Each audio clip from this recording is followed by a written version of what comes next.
Good afternoon, everyone. I'm Liz Drury, freelance voiceover artist, based in North Lincolnshire, but working for people all over the world. Because that's the beauty of the internet, isn't it? That you can work from anywhere for anybody.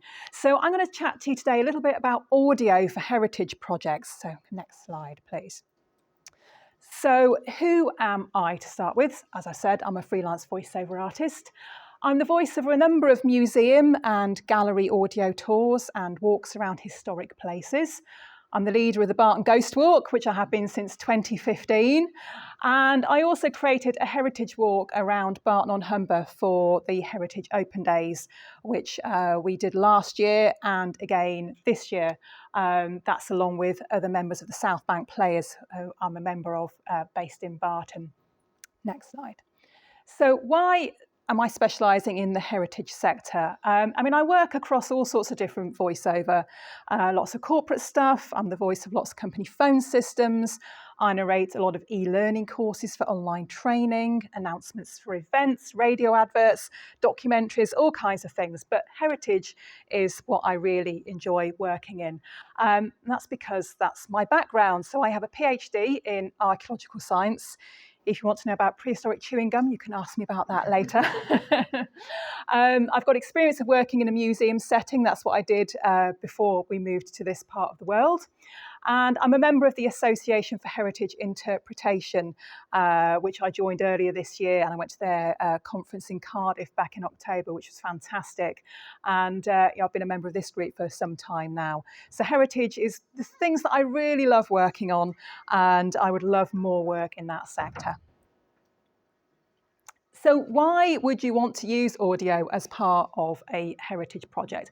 The main reason is to enhance the visitor experience. I'm sure you've all had experience of you taking an audio tour when you've been to visit a museum or a historic site, and you just get so much more from it than you do from reading, dry information on a board. Well, I never read the whole boards. I don't know about you. I start with good intentions thinking, I'm going to learn all about this thing. And I'll start at the top and I get halfway down and think, yeah, but I want to move on now. I'm a bit fidgety. I want to move on to the next thing. And that's the nice thing about if you're doing an audio tour, you don't have to stand still in one spot. You can walk around and the voice is still telling you about what it is that you're looking at and explaining in much more detail than you would be able to read on an information board. It also makes things more accessible and inclusive for people who are visually impaired, because you can be describing to them what it is that's in front of them. And accessible also if part of your site is inaccessible for some reason. Maybe you can normally visit it, but it's being renovated or something, and people can't visit that area at the moment. You can then give them an audio tour to explain, what it is that the bits that they can't see at the moment. And branding was mentioned in the last talk. It becomes part of your brand as well, part of your brand offering. The voice of your heritage site. You might use the same voice for a number of different tours or for documentaries about your site, maybe even your phone system as well. And quality does matter because people do switch off when audio is poor. I think we're more forgiving of poor video, especially since COVID. And we've all used to seeing people filming things at home with their cat walking past or their toddler screaming or whatever. But I think the audio, if people can't hear what you're saying, they're going to switch off. So I think that is really important, perhaps even more so than pictures or video. If people can't hear it properly, they're not going to listen. Next slide. So this is where I work from. This is my little home studio in North Lincolnshire, and it's not as big as it looks on there, actually. It's 4 foot square, so I liken it to a TARDIS, but smaller on the inside, sadly. As you can see, it's all filled with all the sound-absorbing foam, and I have a very expensive microphone in there as well. And the nice thing about that is it enables me to produce not only good quality audio, but reproducible quality audio as well. So if I have to go back and add something to a project later on, it will sound the same as it did the first time around. And adding audio is not as expensive as it used to be. I'm sure you've all taken audio tours where you've had the hardware with something around your neck or in your ear and you've walked around with it, which are quite expensive systems that small heritage organisations probably don't have the budget to invest in. But there are quite a few mobile phone apps these days, so people can just download a tour to their own device and listen to it as they're going around, and you haven't got to invest in that hardware.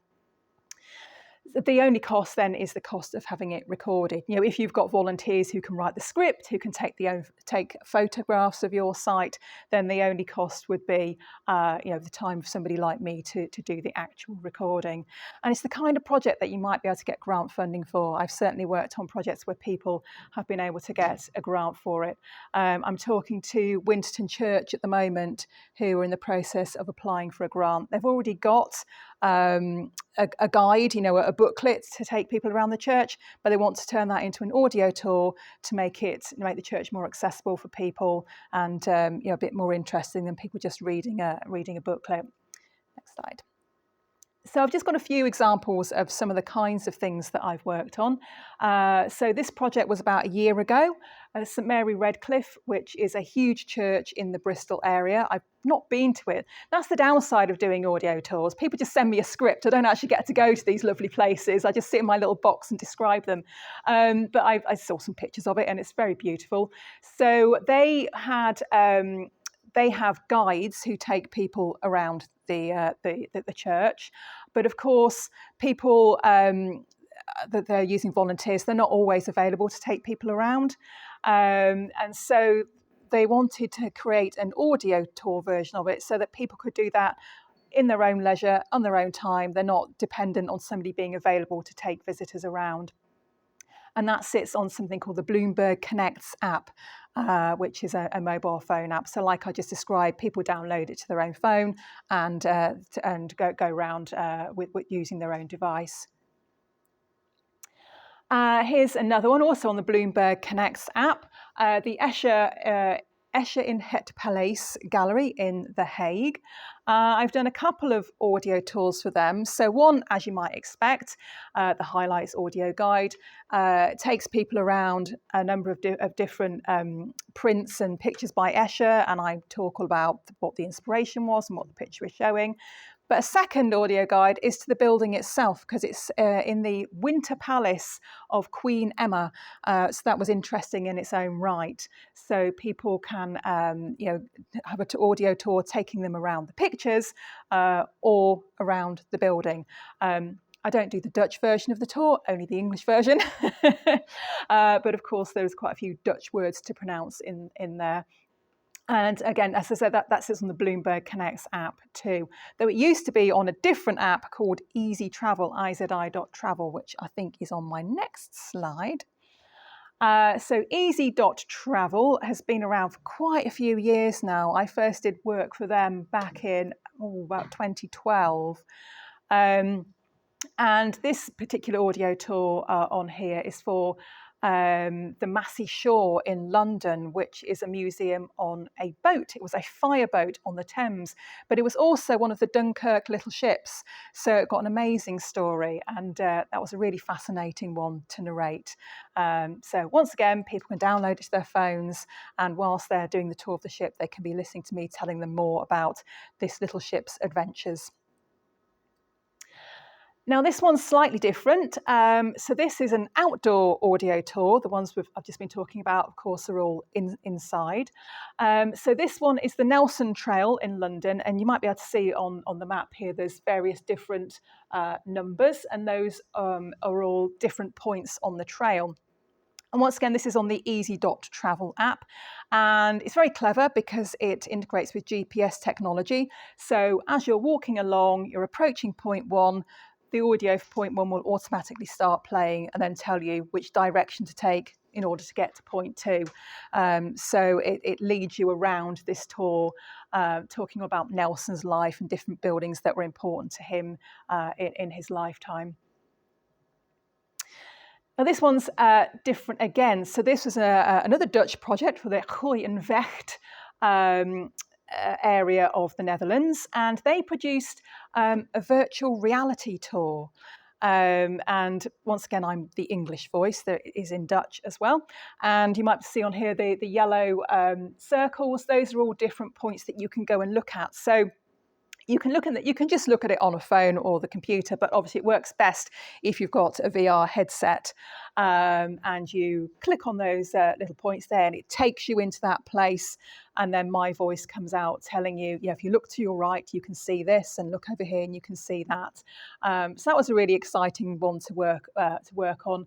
And there were a number of different heritage sites in that area, and it was all part of the same project. So people can visit all those places without even leaving their house. Now, earlier this year, I did something a little bit different. I worked with Macclesfield Town Council on a project that they've called Museum on the Streets. And it's basically a series of information boards at various points around the town that create a loose walking tour.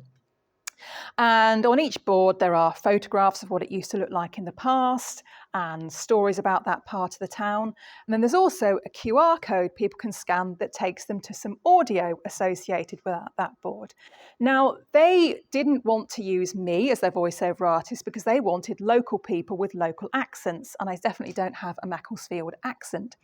So instead, I took a studio to them. So this is my little portable studio here, which is what I take with me if I'm travelling and I think I might need to work.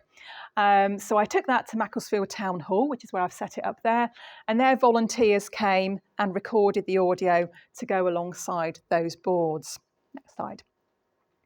And I did a similar project earlier this year. That's just before the summer holidays. I went to a school in Sheffield and recorded a number of children, and they were reading out wartime memories of people who had been their age during the Sheffield Blitz. And those recordings are going to be used as part of a new exhibition about the Blitz at the National Emergency Services Museum in Sheffield. So that was an absolutely lovely project. The kids were really enthusiastic about it, and they all got to have a go at being a voiceover artist for a day. So I'm looking forward to the launch of that, which is on the 12th of December. So I'm hoping to go along to the museum and actually see what they've done with the audio. So I can help projects where volunteers need to be recorded and you don't want my voice, you want somebody with local accents. I can still come in and help with that kind of thing. Next slide, please.